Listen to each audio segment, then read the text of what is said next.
So it's been about a week now, a couple weeks actually, since I last saw you. That's at least what I remember. And we were talking about how things were working for you here in this new foster home. And know that you haven't been totally happy with it. So could you tell me things better, worse? What it's been like the last few weeks here? I just don't like it. Mm-hmm. It's worse, I think, than it was before. I just don't want to be here anymore. Okay. So you've been in a lot of different homes. I know more than you should have been, but a lot of homes. And so you probably know better than I do about what works and doesn't work for you about foster homes. When you compare this foster home, and let's say, one, it's the worst home, foster home, family home you've ever been in. And 10, it's the best home you've ever been in. I know it's not probably either one, but somewhere on that scale, could you give me an idea where you think this foster home is? 4. 4? So pretty low? Okay. What makes you think it's a 4? I mean, they're not my family. Right. And I'm not their kid. Mm-hmm. And they don't treat me like parents treat kids. Mm. Could you give me an example of what it means that how a parent treats a kid different than foster parents might, or this particular family does? I don't know, they have money to let their kids have things, Mm-hmm. get their hair cut. And can't even give me that. Is that something that happened recently? You wanted to get your hair cut? Did you ask them for the money? Can you tell me exactly what they said? They said that the government doesn't give them money for that, and I needed to do it myself. Okay. So what happened then? So I tried, and it looks awful. Mm-hmm. And now school is even worse because everybody makes fun of me because my hair looks ugly. Okay. Well, that must have been pretty upsetting. Did they say anything to you after they saw that you'd cut your hair? They didn't even say, looks good, looks weird, nothing, all right. So they just kind of let you deal with it? They didn't care.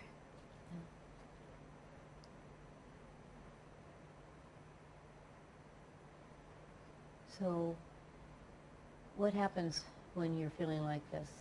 Is there anybody you think about, or ways that you have some time for yourself, or somebody you call? I mean, most of us have some way we deal with things when they're really upsetting to us. What do you do? I think about my grandmother, Uh-huh. but then it just makes it worse because she's not here anymore. Right. This was a few years ago that she died, right? Trying to remember. Okay. And that was some time in your life that you really had some stability and.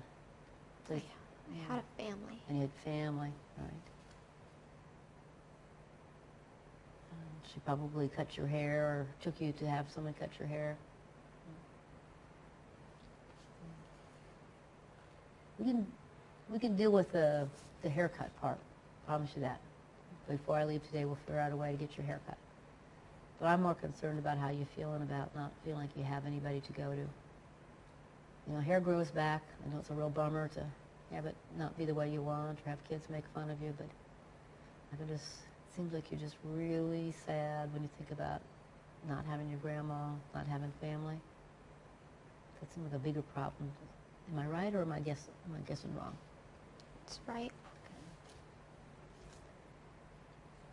Is there anyone that you can think of that when you know, grandma's family, is there anyone else that when you think of as family, they don't have to be real family in the way of legally related to you, but when you think about people who treat you like family, anyone else in your life like that?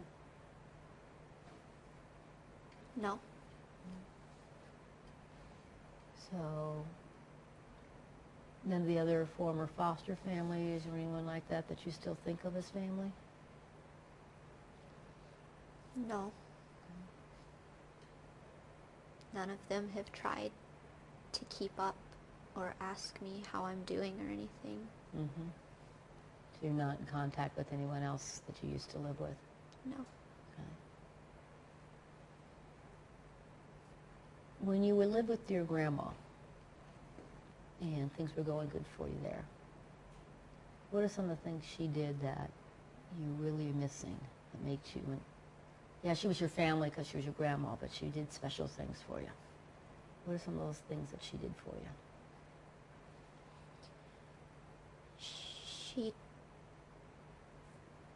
cooked and cooked things that I liked to eat, and she always tucked me in at night Mm-hmm. and told me that she loved me and that I could talk to her about anything. Okay. Those are some really important things. Did you have some special food you like to cook together?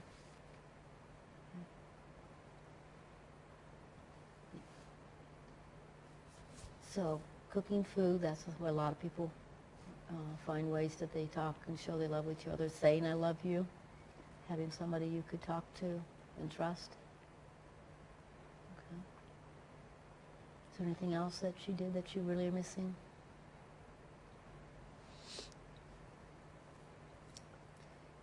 Sometimes she would, if I was having a bad day or something, she would read with me. Okay.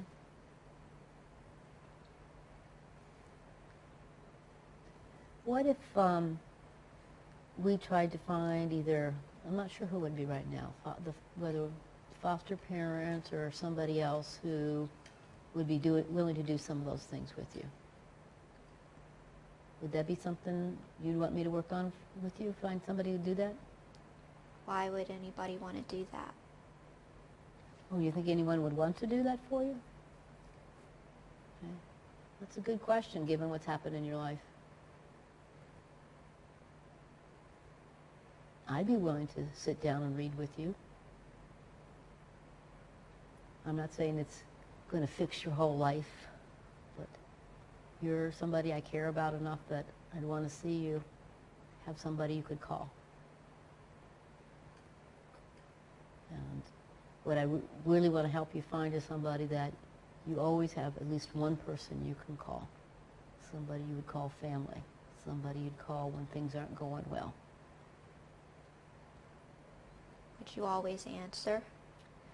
But I always answer. I can't promise that. Answer. I can give you my phone number. We could set up regular times we call. We get out here, visit you a couple of times a month. But also part of my job is not just for me to do that for you, but to find you somebody who would do that, who could answer more like I could always be there for you.